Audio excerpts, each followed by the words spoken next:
Welcome to This Explainer. Today, we're doing something a little different and honestly incredibly exciting.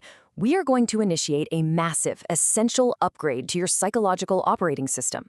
We're taking a really hard look at the fundamental architecture of our daily lives and making a shift. We are talking about replacing that lingering, low-level modern anxiety with structured, absolutely unassailable fulfillment.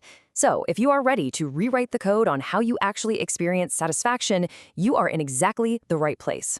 Let's get into it. Look, let me ask you directly right out of the gate here. Are you feeling burnt out? Existentially empty, even if you've got constant access to media, conveniences, or maybe even material success? We have all been there. It's this wild paradox so many of us face today. You know that familiar, weirdly hollow feeling of closing out of 3 different apps on your phone at 2 a.m., only to mindlessly open the first one right back up again? Yeah, that feeling. We literally have more access to instant gratification than any humans in history, yet the baseline feeling for so many of us is just this quiet, chronic emptiness. We really have to take a step back and ask ourselves, are we fundamentally confusing cheap pleasure with actual deep-rooted fulfillment? Okay, so here is our roadmap for this explainer. 1. The illusion of cheap pleasure. 2. The equation of fulfillment. 3. The structural ledger. And 4. The sovereign protocol. Let's jump right into Part 1, the illusion of cheap pleasure, or as we like to call it, identifying the malware. We really need to start by fast-tracking to the root of the problem, which is this modern consumer matrix that actively weaponizes your fear of scarcity just to keep you distracted. The trap we fall into is called the hedonic treadmill. See, consumer culture desperately wants you to think pleasure and fulfillment are the exact same thing. But spoiler alert, they are not. Pleasure is just a cheap, short-term cash advance. It's an exogenous dopamine spike. Think of the brief rush from an ultra-processed snack or a digital notification or, buying some random gadget online at midnight that you definitely do not need. Just to feel something. It is optimizing solely for the next 5 minutes, and it leaves your neurochemistry completely bankrupt downstream. And the real kicker? The true cost of this cheap pleasure is that it requires absolutely zero execution on your part. You literally just consume. But because this kind of pleasure has a hyper-compressed half-life, it forces you right back onto that treadmill.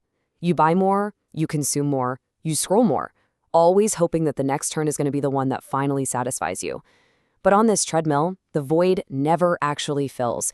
You just end up remaining this hyper-reactive, anxious mercenary, constantly getting buffeted around by the chaotic winds of the outside world. So let's flip the script.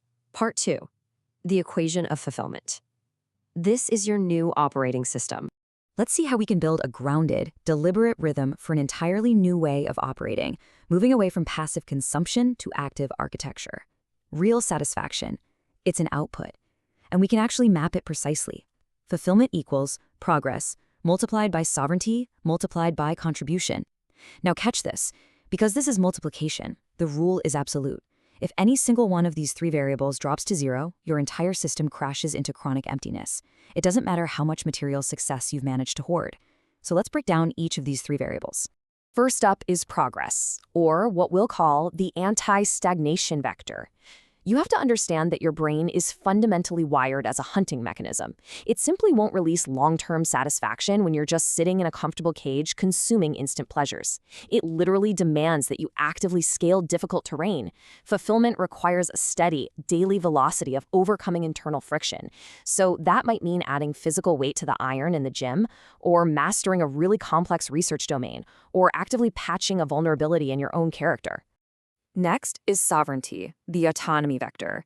True fulfillment is absolutely impossible if your daily layout is held hostage by external forces. I mean, if your operating system is being dictated by weaponized media narratives or corporate antlers or this desperate craving for social validation on the internet, your identity just becomes fragmented. True fulfillment lives in the reality that you possess root access to your own psyche, your habits, and your time. You and only you are the sole administrator of your attention.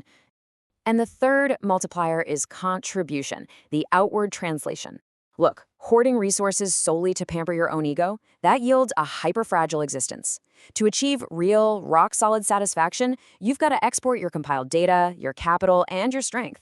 You use your survived scar tissue to protect your inner circle, mentor the next generation, or build an enterprise that's virtually unkillable. This is exactly how your life's energy bypasses the terminal constraint of mortality and literally becomes legacy code. All right, Part 3, the structural ledger. Time to audit your system. Now that we've got the equation, we need a way to measure it, right? To ensure your daily actions are actually building an unyielding baseline, we must ruthlessly audit your pursuits using a clean, first principles ledger.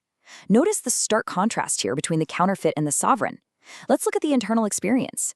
Pleasure gives you that spike in crash cycle that just leaves anxiety residue, whereas fulfillment offers a calm, quiet, independent peace. How about execution cost?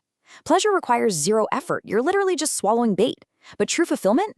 That demands high friction. It requires you to be an active producer, logging those unglamorous hours in the dark when nobody is watching. And here is the ultimate test, the external gaze. Cheap pleasure is hyper-dependent on having an audience. If the crowd doesn't see your new luxury watch or like your social media post, the value evaporates instantly. Poof, gone. If there's one single thing you take away from this entire comparison, let it be this. True fulfillment possesses absolute immunity to the external gaze. You are climbing the mountain for the view from the peak, not for the applause of the people standing safely down at base camp. Which brings us to part 4, the sovereign protocol, claiming the baseline. Okay, so we understand the metrics. Now it's time to actually execute. This is the sovereign protocol. Think of this as your daily execution manual. It's broken down into 3 unyielding steps to help you step out of that consumer matrix and into an unassailable state of real satisfaction. Let's walk through them together. Step 1, shift your target from the outcome over to processing mastery. Honestly, you have to stop asking the world when you'll finally arrive or when you're going to get your reward. Just erase the finish line entirely. Embrace the unglamorous, repetitive, foundational work of your day, those deep focus blocks, the raw nutritional inputs, the heavy lifting, and declare that the execution itself is the prize. When you fall in love with the boring friction of the process, your victory is guaranteed every single day. For step 2, you must ruthlessly enforce your internal sovereignty. So the next time an external force, maybe it's an angry ideologue, a rude comment, or a social media algorithm, tries to bait you into a scarcity panic, I want you to stand your ground in absolute stillness. Enforce your cognitive buffer. Literally tell yourself, my peace is a sovereign territory. I refuse to lease out my neurochemistry to a chaotic world. State that, hold your perimeter, and just watch that negative power dissolve into absolute nothingness. And finally, step 3. Every evening, right before your system shuts down for recovery, you need to run this clinical translation check. Ask yourself 3 simple questions. 1.